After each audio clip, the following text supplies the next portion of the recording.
Hi friends, అందరికీ నమస్తే. Welcome to SSV world of nature. ఈరోజు నేను మా పిల్లల కోసం పానీపూరి అయితే చేశాను. చాలా రోజుల నుంచి అయితే అడుగుతున్నారు. ఈరోజు అయితే చేసేసాను అనమాట. ముందుగా అయితే శనగలు నానబెట్టేసుకున్నాను. చాలామంది అయితే బఠానీతో చేస్తారు, కానీ నేను ఒకసారి శనగలతో ట్రై చేశాను. చాలా బాగా వచ్చింది. టేస్ట్ బాగుంది కాబట్టి మనకి హెల్త్ కూడా మంచిది కాబట్టి నేనైతే శనగలే తీసుకున్నాను. ఇదైతే ఒక 5 గంటల ముందు నానబెట్టేశాను. ఇప్పుడు శనగల్లోనే 2 కట్ చేసిన బంగాళదుంపలు వేసేసాను. ఇప్పుడు ఇందులో కొన్ని వాటర్ యాడ్ చేసేసి ఇందులో కొంచెం ఉప్పు కూడా యాడ్ చేసేసి ఒక 5 విజిల్లు వచ్చే వరకు మనం ఉడకబెట్టేద్దాం. చూడండి, నేనైతే 5 విజిల్లు పెట్టేశాను అనమాట. బాగా ఉడికిపోయినాయి. చూడండి, బంగాళదుంపలు కూడా బాగా ఉడికిపోయినాయి. అలాగే శనగలు కూడా చక్కగా మెత్తగా ఉడికిపోయినాయి. ఇప్పుడు మనమైతే బంగాళదుంపలను తీసేసుకొని పక్కన పెట్టేద్దాం. చూడండి, నేను అన్ని పక్కన తీసి పెట్టాను. అలాగే దీని మీద ఉన్న పొట్టునైతే తీసేస్తున్నాను. ఇప్పుడైతే ఒక పప్పు గుత్తి తీసేసుకొని మనం శనగల్ని మెత్తగా మెదుపుకుందాం. మనకు బాగా ఉడికిపోయినాయి కాబట్టి తొందరగానే మెదుపుకోవచ్చు. చూడండి, ఈ విధంగా అయితే నేనైతే చక్కగా మెదిపేశాను. ఇప్పుడు ఇందులోనే బంగాళదుంపలు కూడా యాడ్ చేసేసి చక్కగా మెదిపేద్దాం. చూడండి, ఈ విధంగా అయితే మెదిపేశాను. మనకైతే కొంతవరకు మసాలా అయితే రెడీ అయిపోయింది. పక్కన పెట్టేసి ఇప్పుడు పానీ అయితే రెడీ చేసుకుందాం. ముందుగా అయితే పుదీనా తీసుకున్నాను. ఇందులోనే కొత్తిమీర, ఒక 3 పచ్చిమిర్చి అయితే తీసుకున్నాను. ఇవైతే కొంచెం కారంగా ఉన్నాయి, అందుకే నేనైతే 3 తీసుకున్నాను. మీ కారాన్ని బట్టి మీరు తీసుకోండి. అలాగే ఒక 2 ఇంచుల వరకు అల్లం, కొంచెం చింతపండు తీసుకొని ఇప్పుడు వీటిని చక్కగా మిక్సీ పట్టేద్దాం. చూడండి, ఈ విధంగా మెత్తగా అయితే పెట్టాను. ఇప్పుడు ఇందులో కొంచెం ఉప్పు యాడ్ చేసి ఇంకొన్ని వాటర్ వేసేసి ఇంకోసారి మిక్సీ పట్టేద్దాం. మనం ఇలా ఉప్పు యాడ్ చేయడం వల్ల మనకు కలర్ అనేది చేంజ్ అవ్వదన్నమాట. నేనైతే ఇంకోసారి మిక్సీ పట్టేసాను. చూడండి, చక్కగా మెత్తగా పేస్ట్ అయిపోయింది.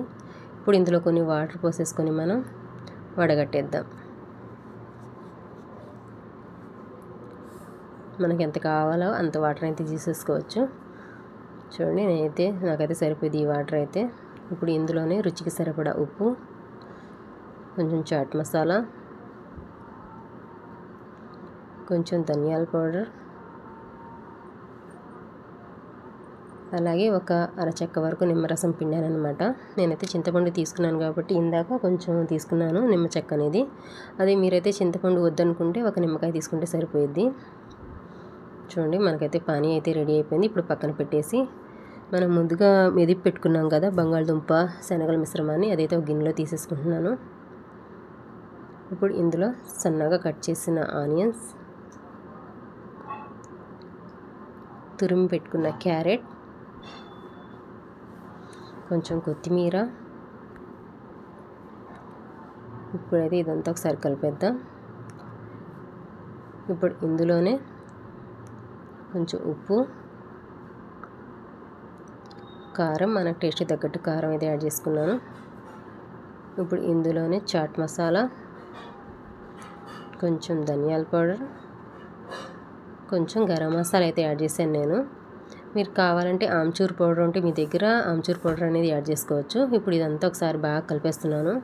నాకైతే కొంచెం గట్టిగా అనిపిస్తుంది, అందుకోసం నేను ముందుగా తయారు చేసుకున్నాను కదా పానీ, ఆ పానీని అయితే వేసేసి ఇంకోసారి బాగా కలిపేస్తున్నాను. చూడండి, మనకైతే మసాలా కూడా రెడీ అయిపోయింది. ఇప్పుడు పూరీలు అయితే రెడీ చేసేసుకుందాం.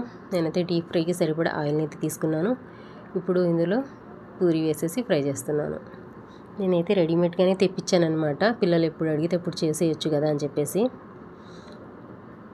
చూడండి, ఈ విధంగా అయితే చేసేసుకున్నాను. పూరీలు కూడా చక్కగా ఫ్రై అయిపోయినాయి. ఇంతే ఫ్రెండ్స్, చాలా ఈజీ. మన పిల్లలు స్కూల్ నుంచి వచ్చేటప్పుడు చక్కగా వాళ్ళకి ఇలా స్నాక్స్ లాగా చేసి పెట్టినా చాలా ఇష్టంగా తింటారు. అలాగే మనం ఇంట్లో చేసుకుంటే మన పిల్లలకి హెల్తీగా కూడా ఉండిద్ది. బయట నుంచి కాకుండా ఇలా ఇంట్లోనే చేసి పెడితే చాలా బాగుండిద్ది. మీరు కూడా ఒకసారి తప్పకుండా ట్రై చేయండి. అలాగే ఎలా వచ్చిందో నాకు కామెంట్ చేయండి. మీరు కనుక మా ఛానల్ని ఫస్ట్ టైం చూస్తున్నట్టయితే మా ఛానల్ని లైక్ చేయండి, షేర్ చేయండి.